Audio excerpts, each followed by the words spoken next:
Hello everyone, welcome to my YouTube channel. So let's start our second part of the chapter electric current and its effects. हमने यहाँ तक electric circuit तक complete कर लिया था, open and close सब कुछ पढ़ लिया था, एलिमेंट्स भी पढ़ लिए थे. अब रेजिस्टेंस से स्टार्ट करेंगे. अगर कोई स्टूडेंट न्यू है इस वीडियो पे सो आई सजेस्ट कि फर्स्ट वीडियो जाके ज़रूर देखना. Let's start. That is a resistance. Resist क्या होता है? रोकना है ना. कोई आपको रेजिस्ट कर रहा है किसी काम के लिए, मतलब रोक रहा है. तो रेजिस्टेंस का भी मतलब यही है. So car move with the greater ease on a smooth road than a bumpy road. अगर कोई रोड है जो स्मूथ है उस पर कार इजीली चल जाएगी, और अगर उस पर बम्प्स बने हुए हैं तो वो रुक रुक के चलेगी, धीरे धीरे चलेगी. वो रोड जो है उसको तेज चलने में, स्मूथ चलने में रोकेगी. This is because the bumpy road offers a great force of friction. क्योंकि जो बम्पी रोड है उसको फ्रिक्शन देती है. Has the car move slowly on the bumpy road. इसलिए जो बम्पी रोड है वहाँ पे कार जो है वो धीरे धीरे चलेगी. Similarly materials resist the flow of electric current that flow through them. अभी हमने पढ़ा कि जो कॉपर वायर है वो इलेक्ट्रिक करंट को अच्छे से फ्लो करवाती है. इट मीन्स वो कम रेजिस्टेंस है. और कुछ मटेरियल होते हैं जो कि रेजिस्ट करते हैं ताकि उसमें इलेक्ट्रिक करंट का फ्लो ना हो. जैसे कि वुड हो गया, है ना. या फिर वुड में तो हो ही नहीं सकती. या कुछ होते हैं जो कम फ्लो करवाते हैं, कुछ होते हैं जो ज़्यादा फ्लो करवाते हैं. तो जो रेजिस्ट करते हैं इलेक्ट्रिक करंट फ्लो को, उसकी बात हो रही है. The material resist the flow of electric current that flow through them. The property of a material. अब जो भी मटेरियल हम यूज़ कर रहे हैं, रबड़ है, प्लास्टिक है, कोई भी मेटल है, आयरन, कॉपर, एल्यूमिनियम, तो कोई भी मटेरियल लिया, उसकी जो प्रॉपर्टी है by virtue of which it opposes the flow of electric current through it. उसकी प्रॉपर्टी कि वो इलेक्ट्रिक करंट को फ्लो होने से रोक रही है इज कॉल्ड इट्स रेजिस्टेंस. उसको बोलते हैं उसकी रेजिस्टेंस. अब आप क्या बोलोगे कि कॉपर में रेजिस्टेंस कितनी है? कम है, तभी इलेक्ट्रिक फ्लो अच्छे से हो रहा है. वुड में रेजिस्टेंस बहुत ज़्यादा है, इसलिए इलेक्ट्रिक करंट का फ्लो हो ही नहीं रहा. ठीक है. So materials like the metals like aluminium, iron, gold, silver, ये सारे मेटल्स हैं, हैव अ लो रेजिस्टेंस. तो उसकी रेजिस्टेंस लो है, so they conduct electricity well and are called good conductors of electricity और सिंपली कंडक्टर्स. तो उनको हम क्या बोल देते हैं? कंडक्टर्स. की वो इलेक्ट्रिसिटी को कंडक्ट कर सकते हैं या वो गुड कंडक्टर हैं. Material like the wood, plastic, rubber और अमिका, ये भी एक मटेरियल होता है, कंडक्ट ऑलमोस्ट नो इलेक्ट्रिसिटी. इसमें मतलब पूरा हम बोल सकते हैं कि इसमें इलेक्ट्रिसिटी का कंडक्ट होता ही नहीं है. They are called poor conductors of electricity या इंसुलेटर्स. इंसुलेटर होते हैं जो इलेक्ट्रिक करंट का फ्लो रोकते हैं, उसको बोल देते हैं insulators. They have a high resistance, तभी रोकते हैं. ठीक है. Now MCQ is when two or more cells are used to draw an electric current is a combination of cells. तो जैसे हमने क्या पढ़ा था, ये एक सेल है पॉजिटिव नेगेटिव, उसके साथ जोड़ा पॉजिटिव नेगेटिव, उसके साथ जोड़ा पॉजिटिव नेगेटिव. तो जब टू और मोर सेल्स आपस में जुड़ते हैं तो वो क्या बना लेते हैं? Battery. When a negative terminal of all the cells are connected together, the cells are connected in parallel. तो जब नेगेटिव नेगेटिव कनेक्ट होते हैं आपस में और पॉजिटिव पॉजिटिव होते हैं, वो होते हैं पैरेलल. नेगेटिव पॉजिटिव फिर नेगेटिव पॉजिटिव होता है तो वो होता है in series. Which of the following is a conductor. Conductor मतलब जो गुड कंडक्टर है इलेक्ट्रिसिटी का. तो रबर नहीं है, वुड नहीं है, मेटल होते हैं. Yes. Ordinary cells used in torches. जो नॉर्मल सेल्स टॉर्चेज में यूज होते हैं, they are chargeable no, rechargeable no, not charge when exhausted. So yes, जब एग्जॉस्ट हो जाते हैं उसको चार्ज नहीं कर सकते. Which of the following is not an insulator. Insulator जो करंट के फ्लो को रोकते हैं. सो कौन सा नहीं है? कॉपर. कॉपर पहला ही आंसर है क्योंकि कॉपर तो फ्लो करता है. रबर भी इंसुलेटर है, वुड भी है, वूल भी है, प्लास्टिक भी है. ठीक है. So these are the MCQs. अब ये बहुत टॉपिक यहाँ से स्टार्ट हो रहे हैं, important topic, that are effects of the electric current. कि इलेक्ट्रिक करंट कहीं से फ्लो हो रहा है तो उसके क्या क्या इफ़ेक्ट्स आते हैं. नंबर 1 हीटिंग इफेक्ट आता है. नंबर 2 मैग्नेटिक इफेक्ट आता है. नंबर 3 केमिकल इफेक्ट्स आते हैं. तो ये 3 इफेक्ट्स आते हैं, heating, magnetic and the chemical effects. अब इसके क्या क्या इफेक्ट्स आते हैं वो हम प्रॉपर रीड करेंगे. So in this class we will study only the heating effect and the magnetic effect produce by the flow of electric current. इस क्लास में जब आप 7th क्लास में हो तो ये दोनों इफेक्ट्स को हम स्टडी करेंगे, हीटिंग और मैग्नेटिक. बट जो केमिकल इफेक्ट है हायर क्लासेस में आपको समझ में आएगा, तो it will be given in the higher classes. So number 1, heating effect of electric current. बहुत ध्यान से पढ़ना, बहुत ईजी है, समझने में भी ईजी है. सो जो रेजिस्टेंस है, जो भी हमने पढ़ा, जो रेजिस्टेंस है जो इलेक्ट्रिसिटी के फ्लो को रोकती है, can be compared with the force of friction. उसको हम कंपेयर कर सकते हैं जो रोड पे फ्रिक्शन होती है कि वो रोकती है. When you rub your palms against each other, तो जब आप अपने पाम्स को ऐसे रब करते हो तो आपके पाम्स कैसे हो जाते हैं, गर्म हो जाते हैं, है ना, वार्म हो जाते हैं. क्यों हो जाते हैं? क्योंकि इसमें फ्रिक्शन प्रोड्यूस हुई है, रगड़ प्रोड्यूस हुई है between the surfaces of your palms. Similarly when an electric current passes through a high resistance wire, इसी तरीके से जब करंट का फ्लो होता है जिसमें हाई रेजिस्टेंस वायर हो, ऐसी वायर में like nichrome wire, the electric energy, तो जो उसमें इलेक्ट्रिक करंट फ्लो हो रहा है वो कन्वर्ट हो जाती है into the heat energy which heats up the resistance wire. जिससे वो जो वायर है वो कैसी हो जाती है, गर्म हो जाती है, क्योंकि वो इलेक्ट्रिक करंट को रोक रही है. अब वो एनर्जी जो है वो कन्वर्ट हो गई हीट एनर्जी में. This is called the heating effect of current. It means क्या है, कोई वायर है जिसका रेजिस्टेंस ज़्यादा है, तो जब उसमें करंट का फ्लो हो रहा है तो वो जो इलेक्ट्रिक करंट है वो कन्वर्ट हो रहा है हीटिंग इफेक्ट में. तो जिससे करंट की एनर्जी कन्वर्ट हो रही है हीट में, और जो वायर है वो क्या हो जाती है, गर्म हो जाती है. To show the heating effect of electric current, क्या कैसे लेंगे हम हीटिंग इफेक्ट देखने के लिए इलेक्ट्रिक करंट के? 2 आयरन के नेल्स ले लिए हमने, कीले ले ली, और थर्मोकॉल शीट, कॉपर वायर्स ले लिए हमने, और 10 centimetre long piece of the nichrome wire, एक हमने नाइक्रोम वायर ले लिए जो 2 नेल्स के बीच में कनेक्टेड है, एन इलेक्ट्रिक सेल ले लिया एंड अ स्विच. अब मेथड में क्या करना है, take 2 iron nails and fix them some distance apart on a thermocol sheet. Thermocol sheet पे कुछ दूरी पे हमने उसको लगा दिया. Take about a 10 centimetre long piece of the nichrome, इसका रेजिस्टेंस ज़्यादा होता है तो नाइक्रोम वायर लगा ली, and tie it between the 2 nails. Nichrome wire can be obtained from N electrical repairing shop से मिल जाती है, और a piece of discarded coil of electrical heater जो है उसकी भी वायर नाइक्रोम से बनी होती है, तो वहाँ से भी आप ले सकते हो.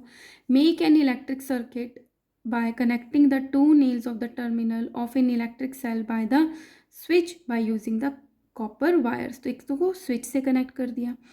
So make an electric circuit by connecting the 2 nails of the 2 terminal electric cell switch by the copper wire. Now pass the electric current. एक से नेल से कनेक्ट कर दिया और दूसरे को स्विच से कनेक्ट कर दिया. अब इसमें से इलेक्ट्रिक करंट पास करेंगे. Now pass the electric current in a circuit by moving the switch on position after a few seconds.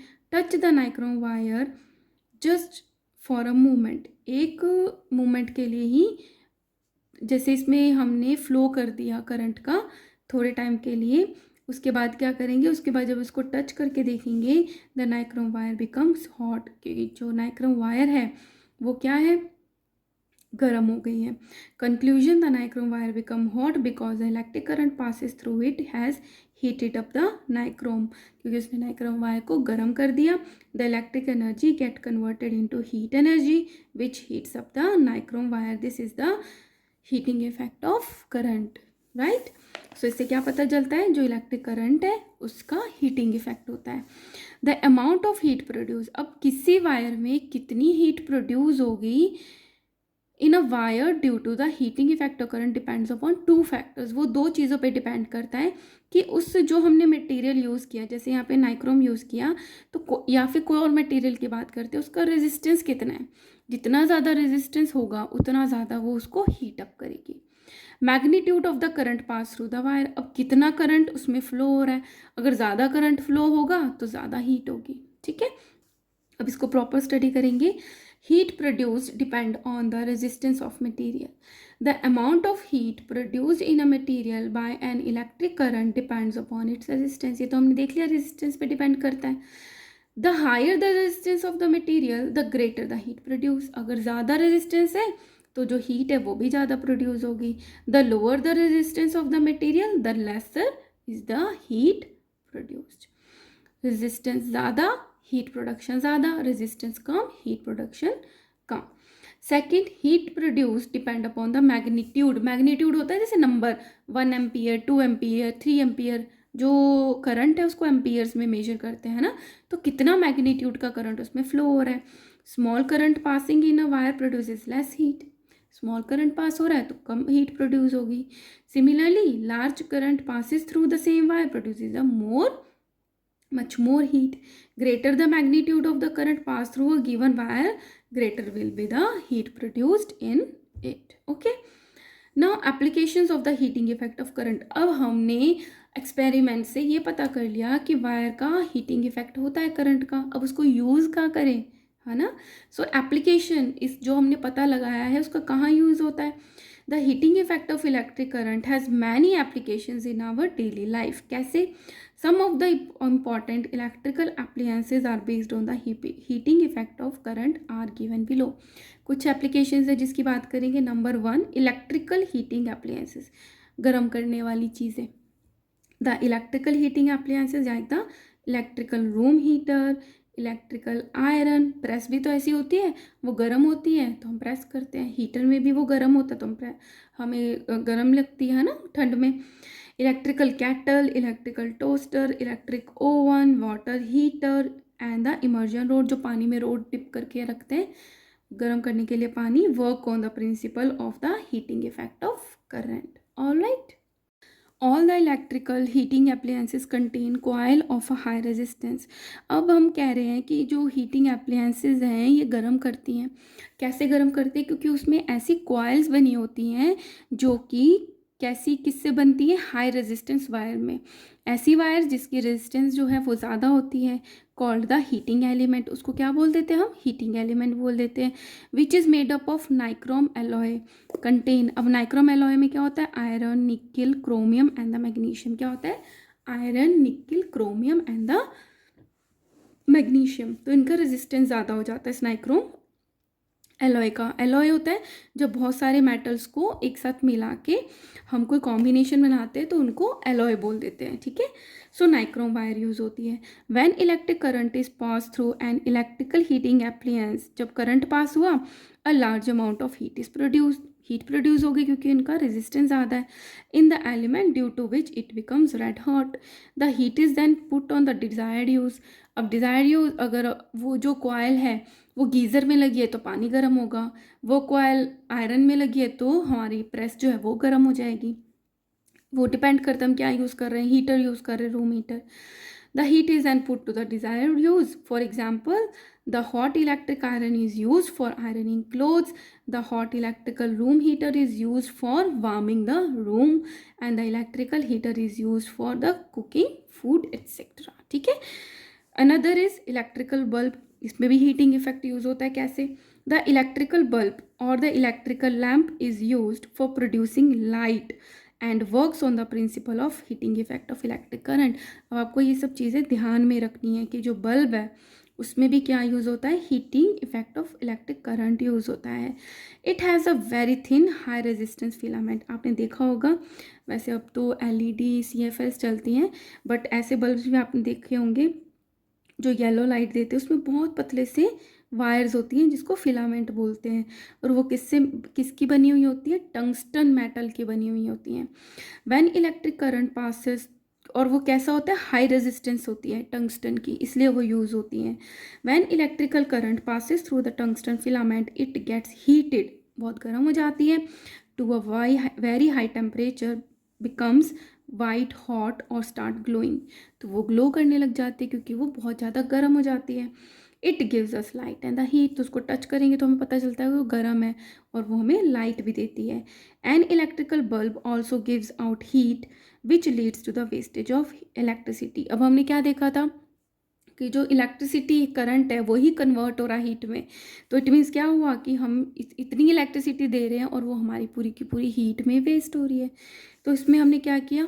The wastage of electricity can be reduced by using light emitting diodes, means LEDs, and compact fluorescent lamps called the CFLs। आजकल हम ये use करते हैं for producing the light. इसमें light तो produce होती है but heat नहीं होती। इंस्टेड ऑफ इलेक्ट्रिक बल्ब्स, इनकी जगह पे अब हम CFLs और LEDs यूज़ करते हैं। They do not work on the principle of heating effect of current. They do not have filaments, so they do not waste electricity by producing heat. इसलिए हमारी इलेक्ट्रिसिटी जो है वो वेस्ट नहीं होती है, क्योंकि वो हीट को प्रोड्यूस नहीं करते, ना ही उसमें फिलामेंट्स होते हैं। And hence they are very power efficient, इसलिए कम ही करंट पे वो जल के हमें लाइट दे देती हैं। तो वो क्या हो गई, बहुत ज़्यादा पावर एफिशिएंट हो गई, इसलिए बिजली का बिल भी कम आता है। Another advantage of the LEDs and the CFL is that they can be fixed in ordinary bulb holders. अब आज तक आप कोई बल्ब यूज़ कर रहे थे, अब आपको पता चल गया, आपकी नॉलेज में आ गया कि LEDs और CFLs यूज़ करनी चाहिए, तो अगर आप उसको ख़रीद कर भी लाओगे तो वो उसी में यूज़ हो जाते हैं। तो ये भी क्या हो गया, हमारा एक एडवांटेज हो गया, उसी होल्डर में वो लग जाती हैं। दो LEDs and CFL are initially more expensive. अब बल्ब आता है फॉर एग्जाम्पल अगर 20 रुपीज़ का, वो अगर 100 का आता है तो इनिशियली तो आपको एक्सपेंसिव लगती है to buy, but they are running cost, मतलब जो बिल आएगा आपका इज़ वेरी मच लोअर, बहुत कम आएगा, because they consume less electricity. Okay, they are very efficient and long lasting. ठीक है, before buying any electrical appliance you should look for the ISI mark. तो आप कोई भी इलेक्ट्रिकल अप्लायंसेज यूज़ करोगे उससे पहले आपको ISI मार्क देखना है of the bureau of Indian standard on the appliance, कि हमारे इंडियन स्टैंडर्ड के अकॉर्डिंग बना हुआ है या नहीं है। ISI का stands for Indian Standard Institute. The ISI mark ensure the appliances is safe and the wastage of energy is the minimum, right? Now come to the third part, that is a very important, that is a electrical fuse. अब ये तक आपने सुना होगा कि fuse होता है भाई, बाहर हमारे घर के एक फ्यूज़ होता है, फ्यूज़ उड़ गया फ्यूज़ लगा दो, इतना ही सुना होता है। अब आप अच्छे से समझोगे कि क्या होता है। An electric fuse is a safety device, वो आपके घर की एक सेफ्टी डिवाइस है which break the electric circuit. और फ्यूज़ क्या काम है, जो आपकी घर में इलेक्ट्रिसिटी आ रही है उसके जो सर्किट बना हुआ है उसको ब्रेक करने का काम है। When there is an excessive flow of current in the circuit, it means जब आपके घर में कोई इलेक्ट्रिक करंट तो आता ही रहता है, जब बहुत ज़्यादा फ्लो हो रहा है तो वो फ्यूज़ जो है वो सर्किट को ब्रेक कर देता है, जिसके वजह से आपके घर के जो अप्लायंसेज हैं वो ख़राब नहीं होते अगर ज़्यादा करंट फ्लो हो जाता है। तो ये क्या है, एक सेफ्टी डिवाइस है, hence preventing the damage to the electrical appliances and possible electric fire. इससे इलेक्ट्रिकल फायर भी नहीं लगती है। A fuse work on the principle of heating effect of current. This is also very important कि जो fuse है वो किस प्रिंसिपल पे काम करता है, हीटिंग इफेक्ट ऑफ करंट। मतलब किसी वायर से किसी मेटल में जब करंट का फ्लो होता है तो वो गर्म हो जाती है। अब कैसे काम करता है, a fuse consist of a piece of thin wire. जो फ्यूज़ होता है बहुत पतली वायर होती है, वो जनरली किसका बना होता है, एलॉय, टिन और कॉपर को मिला के जो एलॉय बनता है उससे मिलके बना होता है। Having a low melting point, melting होता है पिघलना, लो मेल्टिंग पॉइंट मतलब बहुत कम हीट पे ही वो पिघल जाता है। It is always connected in the series with the electrical circuit. मतलब अगर बाहर से कोई करंट आ रहा है, बीच में हमने लगा दिया फ्यूज़, तो वो किस तरीके से कनेक्टेड है, सीरीज़ में कनेक्टेड है, पैरेलल नहीं है। और ये फ्यूज़ किससे बना होता है, टिन एंड कॉपर के एलॉय होता है, और इसका जो मेल्टिंग पॉइंट होता है वो कैसा होता है, बहुत कम होता है। ठीक है, it is always connected in the series with the electrical circuit when the excessive current, excessive किसको बोलेंगे, beyond the safe value, safe value से ज़्यादा अगर करंट का फ्लो होता है in house hold circuit the thin fuse wire gate too much heated. तो वो जो वायर है वो गर्म हो जाते हैं, ज़्यादा गर्म हो जाते हैं, उसका मेल्टिंग पॉइंट कम है, इट मीन्स वो मेल्ट भी जल्दी हो जाएगा, और वो मेल्ट हो जाता है और जो सर्किट है वो ब्रेक हो जाता है। अब इसमें करंट का फ्लो बहुत ज़्यादा हो गया तो ये जो फ्यूज़ लगा हुआ है ये बहुत जल्दी पिघल जाएगा और इनमें ब्रेक हो जाएगा, तो करंट का फ्लो रुक गया, है ना, और करंट सर्किट जो है इमीडिएटली ब्रेक हो गया। So the current stops flowing in the circuit and thus damage of the various electrical appliances is prevented. में करंट ही नहीं आया ज़्यादा, तो हमारे जो इलेक्ट्रिकल अप्लायंसेज है, टीवी है और हमारा जो फ्रिज है वो मोस्टली कनेक्टेड ही होता है, तो हमारे वो चीज़ें ख़राब नहीं होती। When a fuse get melted, जब वो मेल्ट हो गया, a new fuse has to be fitted in its place to restore the electrical supply again in the household circuit. अब वो इलेक्ट्रिकल फ्यूज़ तो पिघल गया, तो अब क्या करना है, न्यू फ्यूज़ लाना है और उसकी जगह पे लगा देना है, ताकि जो हमारी घर की जो इलेक्ट्रिसिटी है अगेन उसका सर्किट बन जाए। ठीक है, so do not investigate an electrical fuse connected to the main circuit. हमें नहीं इन्वेस्टिगेट करना है। Visit an electrical repair shop and replace the burnt out fuses with a new one. उसको रिपेयर नहीं करना है जो फ्यूज़ मेल्ट हो गया, आप न्यू खरीद के लाओगे और न्यू ही इसमें लगाओगे। ठीक है। Second is electrical bulb works on dash effect of electric current. जो इलेक्ट्रिक बल्ब होते हैं वो किस इफेक्ट पे काम करते हैं, that is a heating effect of electric current की। जब करंट पास होता है तो हीटिंग होती है जिससे लाइट आती है। Electric bulb filament is made up of dash wire. जो बल्ब होता है इलेक्ट्रिक बल्ब, उसका फिलामेंट किससे बना होता है, बहुत इंपॉर्टेंट क्वेश्चन है, that is a tungsten. Fourth is the wire of N electric fuse of N alloy of copper and dash. कि जो इलेक्ट्रिक फ्यूज़ के अंदर जो वायर होती है जिसका मेल्टिंग पॉइंट बहुत कम होता है, वो किससे मिलके बनता है, कॉपर से और टिन से। ठीक है, सो बहुत इजी चैप्टर है, इसको मुश्किल लेके मत चलना। Now magnetic effect of electric current. अभी तक हमने क्या पढ़ा था, heating effect of electric current. अब देखेंगे magnetic effect of electric current. देखो आपको बिल्कुल ऐसा लगेगा कि दिस इज़ अ मैजिक। ऐसा क्यों बोल रही हूँ, क्योंकि जब किसी वायर से इलेक्ट्रिक करंट का फ्लो होता है तो वो जो वायर है वो मैग्नेट की तरह काम करने लग जाती है। इजंट इट एस्टोनिश्ड, राइट ना। सो अभी पढ़ते हैं कैसे करती है। So when electric current passes through a wire, the current carrying wire behaves like a magnet, yes, and produces a magnetic field around it, है ना। जैसे यहाँ पे हमने कोई मैग्नेट रखी हुई है, तो हम आयरन को पास में लाते हैं, बहुत दूर होता है तो कोई इफेक्ट नहीं आता, जब पास में लाते हैं तो वो मूव करने लग जाती है। तो वो जो एरिया है जिस पे उसका मैग्नेट का इफेक्ट रहता है उसको कहते हैं मैग्नेटिक फील्ड। तो क्या है कि वो जो वायर है जिसमें करंट पास हो रहा है वो मैग्नेट की तरह काम करती है और वो मैग्नेटिक फील्ड भी अपने चारों तरफ प्रोड्यूस कर लेती है। This is called the magnetic effect of current. और इसको क्या बोलते हैं, मैग्नेटिक इफेक्ट बोलते हैं करंट का। अ दानिश साइंटिस्ट द हंस Christian Oersted was the first person to notice the deflection of compass needle every time the current was passed through the wire. ये एक साइंटिस्ट थे, दानिश साइंटिस्ट थे, हंस क्रिश्चियन ओवरस्टेड। इन्होंने क्या देखा कि जब किसी वायर के अंदर से इलेक्ट्रिसिटी का करंट जो है वो पास हो रहा है, तो जो कंपस है जिसमें नॉर्थ साउथ ईस्ट वेस्ट लिखा होता है उसको पास लाते हैं तो उसकी नीडल जो होती है वो मूव करती है, और उसकी नीडल के मूव करने को बोलते हैं डिफ्लेक्शन। ठीक है, तो जब हम कंपस पास में लाते हैं तो उन्होंने क्या नोटिस किया कि उसमें क्या हो रहा है, डिफ्लेक्शन हो रहा है, हमेशा हो रहा है जब भी करंट पास होता है थ्रू अ वायर। ठीक है, सो एक एक्टिविटी है to show the magnetic effect of current को देखने के लिए। Things needed a piece of the insulated copper wire. Insulated copper wire मतलब कि उसके ऊपर रबड़ की जो लेयर है वो लगी हुई है। ठीक है, so insulated copper wire A B ले ली, एक हमने बैटरी ले ली, through a switch by which using connecting wire, एक हमने स्विच ले लिया, that the copper wire A B, और इसको किस पोजीशन में रख दिया, नॉर्थ साउथ, कंपस को रख दिया यहाँ पे जो नॉर्थ साउथ में शो कर रहा है।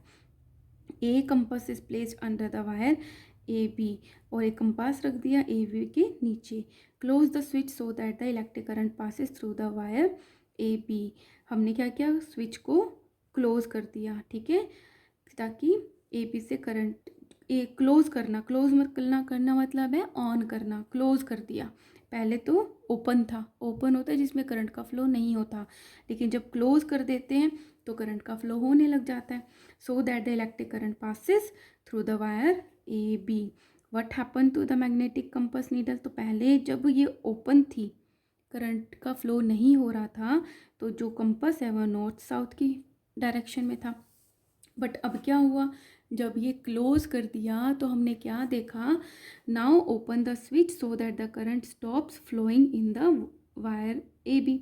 अब स्टॉप कर दिया तो इसमें करंट का फ्लो कम हो गया। तो क्या ऑब्जर्वेशन हुआ, when no current is flowing in the wire A B, जब ए बी में कोई करंट फ्लो नहीं हो रहा था, then the needle of compass is parallel to the wire A B, जिस डायरेक्शन में, जिस लंबाई में वायर थी उसी के पैरेलल उसकी कंपास की नीडल थी, है ना। And points in its usual north south direction, तो कंपास में जब कुछ भी नहीं होता तो वो नॉर्थ साउथ डायरेक्शन में होती है, तो एज इट इज़ वो नॉर्थ साउथ डायरेक्शन में ही रही। When the current is pass through the wire, जब इस वायर में करंट पास हुआ, the needle gets deflected, needle में क्या हुआ, डिफ्लेक्शन हुआ, नॉर्थ साउथ से मूव कर गई from its original north south position and points in another direction. You find that the magnetic compass needle comes back to its original north-south direction when the flow of current stop. Again जब हम इसमें current का flow stop कर देते हैं तो again ये जो डिफ्लेक्शन हुआ है ये अगेन नॉर्थ साउथ डायरेक्शन में आ जाता है। सो क्या कंक्लूजन निकला, the deflection of compass needle show that the current carrying wire behaves like a magnet, की वो मैग्नेट की तरह काम कर रहे हैं, क्योंकि ये जो मैग्नेटिक कंपास है किसी मैग्नेट के पास लेके आ जाएंगे मैग्नेटिक फील्ड में तो वो क्या शो करेगी, डिफ्लेक्शन, ठीक है, and produces a magnetic field around it. The current carrying wire like other magnets attract और repel the magnet such as the compass needle, इसी तरीके से जो ये वायर है वो काम करेगी जब इसमें करंट का फ्लो हो रहा होगा, सिमिलरली जैसे कि मैग्नेट्स करती हैं। Let's start our very important topic of this chapter, that is a solenoid. बहुत इंपॉर्टेंट भी है, बहुत सिंपल भी है और इंटरेस्टिंग भी है। So let's start. सोलेनॉइड क्या है, the cylindrical coil of the wire is called a solenoid. एक जो स्ट्रेट वायर है अगर उसको ऐसे कॉइल्स में बना दिया उसी को क्या कह देते हैं, सोलेनॉइड। एग्जाम्पल जैसे कि वायर है, स्ट्रेट वायर, ठीक है, और स्ट्रेट वायर को मैंने क्या किया, ऐसे ऐसे कॉइल्स बना दिए, ठीक है, तो इसी को क्या कह देते हैं, सोलेनॉइड बोल देते हैं। तो ये वायर है जो कि कॉइल शेप में हो गई है, ठीक है। तो बहुत सिंपल तरीके से आपको समझाया है। तो cylindrical coil of wire is called the solenoid. When current passes through the solenoid, it behaves as a bar magnet. bar magnet क्या होता है, ऐसे सिलेंड्रिकल इस तरीके से होता है ना, रेक्टेंगल शेप का होता है, तो इसको बार बोलते हैं। तो पूरा का पूरा मैग्नेट, और इसमें एक साइड नॉर्थ साइड होती है, एक साइड जो होती है वो साउथ होती है। तो जो ये सोलेनॉइड है ये बार मैग्नेट की तरह काम करता है, ठीक है। सो एक एक्टिविटी है, make a solenoid by winding 20-30 turns of an insulated copper wire around a pen. क्या किया, एक वायर थी कॉपर वायर जो कि इंसुलेटेड थी, उसके ऊपर प्लास्टिक चढ़ी हुई है ऑलरेडी, उसको एक पेन के ऊपर 25-30 राउंड्स दे दिए। रिमूव द पेन, पेन को हटा लिया, कैसे, जैसे इस तरीके से, ठीक है, 1 2 3 4 5 ऐसे 20-30।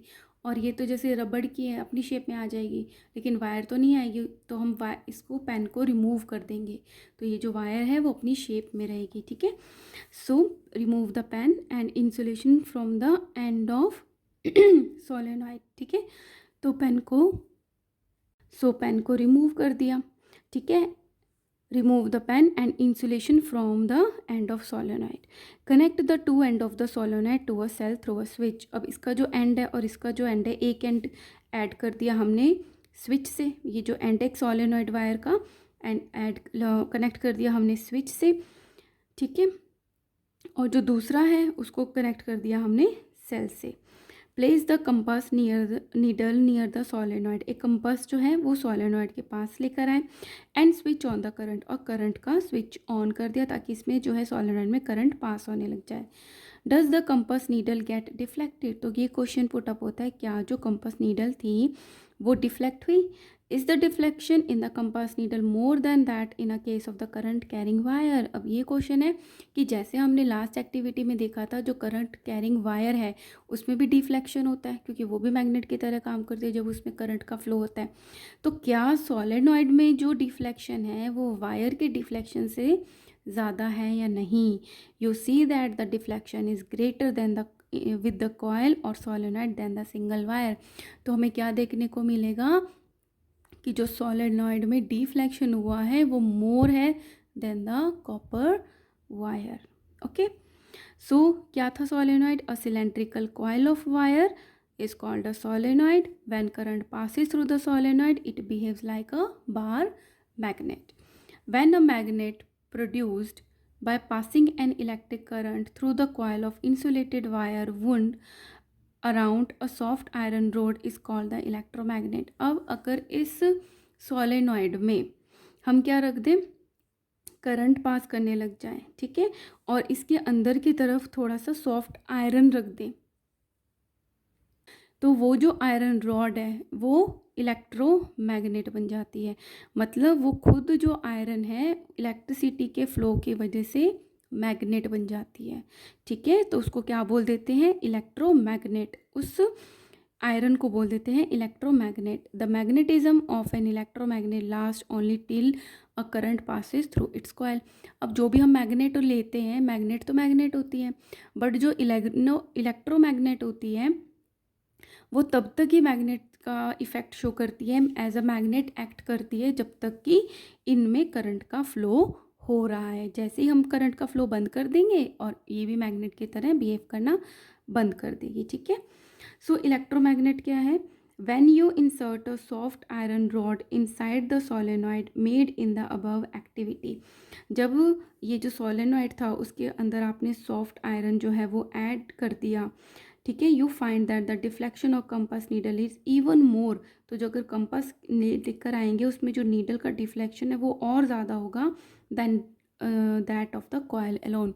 तो अगर हम असेंडिंग ऑर्डर में लेके जाएंगे, सबसे कम किस में होगा, वायर में, देन होगा सोलेनॉइड में, फिर अगर उसके अंदर आयरन रखी हुई है सोलेनॉइड में उसमें सबसे ज़्यादा डिफ्लेक्शन होगा, ठीक है। This is because when you place a soft iron rod inside it becomes a magnet, क्योंकि वो भी मैग्नेट का काम करता है। ये तो शो कर ही रहा था मैग्नेटिक इफेक्ट सोलेनॉइड, अब इसके अंदर आयरन रख दिया, वो भी मैग्नेट का काम कर रहा है। The combination of the coil and the soft iron rod creates a stronger magnet than the coil alone. This magnetism disappear when you switch off the electric current. जैसे आप इलेक्ट्रिक करंट को switch off करते हो तो क्या हो जाता है, ये मैग्नेटिज्म जो है ये पूरा का पूरा डिसअपियर हो जाता है। तो डेफिनेशन अभी मैंने बताई क्या बनती है, a magnet produced by passing the electric current, वो मैग्नेट का बनना by passing the current through a coil of the insulated wire wound around the soft iron rod is called an electromagnet. The magnetism of an electromagnet lasts only till a current pass through its coil. Okay, now activity है to make an electromagnet. Electromagnet बना रहे हैं हम। Wind the insulated copper wire around the iron nail. एक iron nail लिया, उसके चारों तरफ हमने क्या बांध दिया, copper wire, so that it form a coil. Connect the free end of the coil. इसके जो फ्री एंड्स थे हमने कॉयल को कनेक्ट किया to the terminals of the battery, battery के टर्मिनल्स पे। ये पॉजिटिव टर्मिनल है बड़ा वाला और ये छोटा वाला नेगेटिव टर्मिनल है, ठीक है। Now place some steel pin near the one end of the iron nail. इसके पास में हमने स्टील पिन्स रख दी।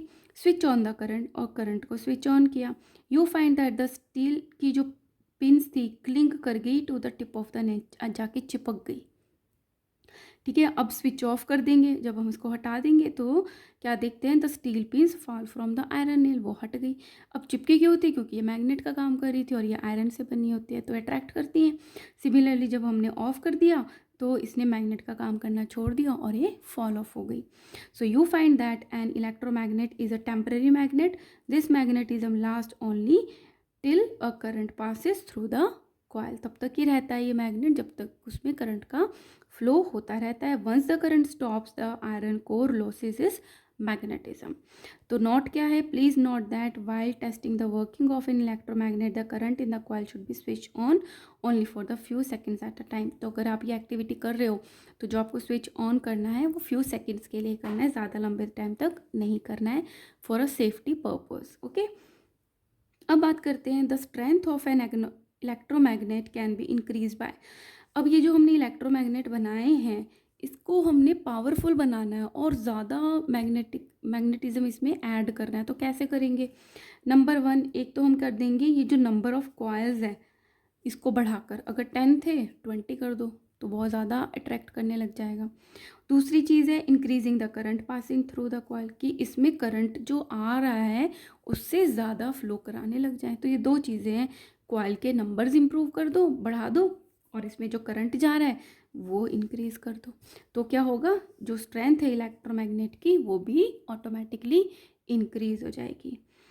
This is the electromagnet. Now advantages क्या हैं इलेक्ट्रोमैग्नेट के ओवर द परमानेंट मैग्नेट। जो परमानेंट मैग्नेट्स होती हैं, जो हम मिलती हैं, हमें बहुत सारी चीज़ें होती हैं, मार्केट में भी अवेलेबल होती हैं, तो जो परमानेंटली मैग्नेट होती हैं और ये जो इलेक्ट्रोमैग्नेट है, तो इलेक्ट्रोमैग्नेट कैसे बेटर है परमानेंट मैग्नेट से, वो हमें बताना है। नंबर 1 है the magnetism of an electromagnet can be switch on और the switch off at desire. तो जो किसी चीज़ को, किसी आयरन को हमने इलेक्ट्रोमैग्नेट बनाया है, उसका जो मैग्नेटिज्म है वो भी हम स्विच ऑन और ऑफ कर सकते हैं। चाहे तो उसको मैग्नेट बना सकते हैं और चाहे तो उसको मैग्नेट को इफेक्ट को रिमूव कर सकते हैं। This is not possible with a permanent magnet, जो कि परमानेंट मैग्नेट में पॉसिबल नहीं है, क्योंकि मैग्नेट तो मैग्नेट रहेगी, बट जो इलेक्ट्रोमैग्नेट है उसमें करंट का फ्लो होगा तो वो मैग्नेट की तरह काम करेगा, अदरवाइज नहीं करेगा। Second is an electromagnet can be made very strong. अब इसको जो इलेक्ट्रोमैग्नेट है उसको हम स्ट्रॉन्ग भी बना सकते हैं, जितनी थी उससे ज़्यादा स्ट्रॉन्ग बना सकते हैं ज़रूरत के हिसाब से, by increasing the number of turns and the amount of current passing through the coil. But जो परमानेंट मैग्नेट है उसकी जितनी पावर है वो उतनी ही रहेगी, उसको चेंज ही नहीं कर सकते हैं। तो हो गया ना इलेक्ट्रोमैग्नेट बेटर उससे, है ना। अब क्या है इलेक्ट्रोमैग्नेट यूज़ कहाँ कहाँ आता है। Number 1 electromagnets are used in motors. कौन से मोटर्स में काम आता है, दैट ड्राइव फैंस, जिसपे जैसे कि फैंस हैं, मिक्सर्स हैं, washing machine etcetera. Second cranes with the strong electromagnet. जो क्रेन आती है बड़ी बड़ी, उसमें क्या होता है, स्ट्रॉन्ग इलेक्ट्रोमैग्नेट्स होते हैं जो कि यूज़ करते हैं to lift the heavy loads like the big machine, steel girders and the scrap iron objects for loading and the uploading purpose. कोई बड़ी चीज़ है जो कि आयरन से बनी हुई है, स्टील से बनी हुई है, तो उसको पिक करके दूसरी जगह पे रखना है, तो बहुत बड़ी बड़ी इलेक्ट्रोमैग्नेट्स को यूज़ किया जाता है क्रेन्स में। ठीक है। Third is electromagnets are use to separate magnetic material like the iron and the steel object from the heap of junk of metal scrap. अगर बहुत सारा मेटल का एक पूरा का पूरी ढेरी लगी हुई है, उसमें से आयरन जो है उसको अलग करना है, तो क्या करेंगे, इलेक्ट्रोमैग्नेट ले लेंगे, तो जो आयरन है वो अट्रैक्ट होके अलग हो जाएगा, है ना। Fourth is electromagnet are use by the doctor to remove the tiny iron particles from the eye of a person. अगर एक्सीडेंटली किसी पर्सन की आई में कोई आयरन का पार्टिकल गिर गया तो उसको निकालने के लिए डॉक्टर्स जो है इलेक्ट्रोमैग्नेट्स का यूज़ करते हैं ताकि वो अट्रैक्ट होकर बाहर आ जाए। Fifth is electromagnets are also use in the electrical bells. ये अभी मैं पढ़ाऊँगी। जो इलेक्ट्रिकल बेल्स हैं उसमें भी इलेक्ट्रोमैग्नेट यूज़ होता है, टेलीग्राफ्स में यूज़ होता है, टेलीफोन इंस्ट्रूमेंट्स में यूज़ होता है और लाउड स्पीकर्स में यूज़ होता है। So there are so many things in which the electromagnets are used. Okay, so guys, if you are enjoying, press the subscribe button. Okay, now let's start the electric bell. An electric bell works on the magnetic effect of current. ठीक है, electrical bell किस principal पे काम करती है, एक कौन सा प्रिंसिपल पढ़ा था हमने, heating effect of current. But जो ये इलेक्ट्रिक बेल है ये काम करती है मैग्नेटिक इफेक्ट ऑफ करंट पे। It is an electromagnet in it. अब जो इलेक्ट्रिक बेल है उसके अंदर क्या होता है, इलेक्ट्रोमैग्नेट होता है। कंस्ट्रक्शन ऑफ इलेक्ट्रिक बेल, किस तरीके का कंस्ट्रक्शन होता है, बहुत ध्यान से समझना, आपको अमेजिंग लगेगा। Construction of electric bell. An electric bell has a U shaped electromagnet. ये जो है ये यू शेप्ड इलेक्ट्रोमैग्नेट है। A small iron bar called the armature is held in front of the poles. ये देखो ये आर्मेचर है, आयरन बार है, इसको क्या करते हैं, इसके पास में रखते हैं। ठीक है, is held in front of the pole. ये नॉर्थ पोल है, ये साउथ पोल है, इसके सामने आयरन बार एक आर्मेचर रखते हैं। The lower end of the armature is itself is attached to the flat spring। अब इसका जो लोअर एंड है इसको फ्लैट स्प्रिंग से हम क्या करते हैं, अटैच करते हैं। And the spring is itself fixed to a metal bracket. और इसको किसके साथ फिक्स किया हमने, मेटल ब्रैकेट से। तो हमने एक यू शेप्ड क्या ली, इलेक्ट्रोमैग्नेट ली, उसके जो पोल्स के सामने हमने क्या लिया, आर्मेचर लिया, उसका जो लोअर एंड है उसमें हमने कनेक्ट किया क्या कनेक्ट किया, स्प्रिंग कनेक्ट किया जो कि फ्लैट है, और उसके साथ हमने अटैच किया मेटल का bracket. The upper end of the armature is a hammer attach to it, जो अपर एंड है उसमें हमने अटैच किया hammer. There is a contact screw which just touches the armature at the point E, और उसके अंदर क्या है, there is a contact screw which just touches the armature at the contact at the point E, और उसमें क्या है, एक कॉन्टैक्ट स्क्रू लगाया गया है जो कि जस्ट उसको टच ही कर रहा है, ठीक है, आर्मेचर को ई पॉइंट पे। A metal gong is fixed near the hammer, जहाँ पे हैमर था उसके पास में एक मेटल का गोंग लगा है, उसी से ही बेल बजती है, आवाज़ देते हैं। The electromagnet is connected to a battery, अब ये जो इलेक्ट्रोमैग्नेट है इसको बैटरी के साथ कनेक्ट कर लिया। अब बैटरी बोले क्योंकि उसमें एक से ज़्यादा सेल लगे हुए हैं, ठीक है। A push button switch and the armature in a circuit, एक पुश बटन लगा दिया स्विच ऑन ऑफ के लिए, और उस सर्किट में ही आर्मेचर लगा दिया, ठीक है। तो ये क्या हो गया, सर्किट पूरा कंप्लीट हो गया। अब कैसे काम करता है ये, working of electric bell, when you press the switch, जैसे ही हम स्विच बाहर से प्रेस करते हैं बेल के लिए, the electric circuit of the bell is complete, ये कंप्लीट हो गया, नहीं तो स्विच ऑफ था, अलग था, अब ये क्लोज हो गया तो कंप्लीट हो गया। And current passes through the coil of the electromagnet and it's get magnetized. The electromagnet attract the armature towards itself, तो जो इलेक्ट्रोमैग्नेट है उसने जब वो मैग्नेट की तरह काम करने लग गया, वो आर्मेचर को अपनी तरफ अट्रैक्ट करता है, खींचता है। The hammer attach to it strikes the gong, तो ऊपर जो हैमर लगा हुआ है वो गोंग्स के साथ टच हो जाता है, स्ट्राइक करता है उसको, और क्या प्रोड्यूस करता है, साउंड, तो बेल बजने लग जाती है।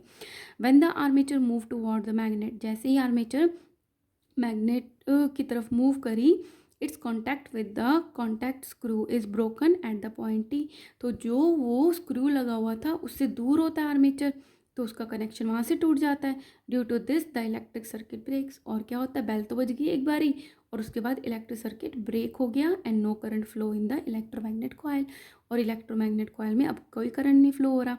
The electromagnet loses is magnetism, और इलेक्ट्रोमैग्नेट ने भी जब करंट फ्लो नहीं हो रहा तो मैग्नेटिज्म को खो दिया, and the armature is no longer attracted by it, जो आर्मेचर गोंग के पास आया था, हैमर आया था, अब आर्मेचर अट्रैक्ट नहीं होगा तो वो अपनी जगह पे चला जाएगा। The spring bing back the armature to its original position and the hammer moves away from the gong. As soon as the armature come back, जैसे ही वो वापस आया, the end touches the contact screw E point पे, जैसे वापस touch किया the circuit is complete, वापस कंप्लीट हो गया। And the current flow in the electromagnetic coil again, वापस से करंट फ्लो करने लग गया, वापस भी मैग्नेट की तरह काम करने लग गया, वापस से कि जो हैमर है वो क्या करेगा, गोंग को फिर से स्ट्राइक करेगा, आवाज़ आएगी, है ना, और वो ई पॉइंट से फिर दूर हट जाएगा आर्मेचर, तो करंट का फ्लो रुक जाएगा, वापस फिर क्या होगा, इलेक्ट्रोमैग्नेट मैग्नेट की तरह काम नहीं करेगी, वापस से वो अपनी पोजीशन पे चला जाएगा, है ना। सो ये सर्कल चलता रहता है। Flowing in the electromagnet coil, the process of make and break, बनती है कनेक्शन और टूट जाता है, of the electric circuit occur when you press the switch, thus hammer strike the gong rapidly, जल्दी जल्दी होता रहता है, producing almost the continuous sound, और हमें कैसे साउंड आते हैं, कंटिन्यूस ट्रिर करके, and we see that the bell is ringing. Alright, so here our chapter is also completed, and students if you like my videos kindly आप अपने friends को भी बोलिए to subscribe my channel, like my channel, और please views भी बढ़ा दीजिए। Thank you so much.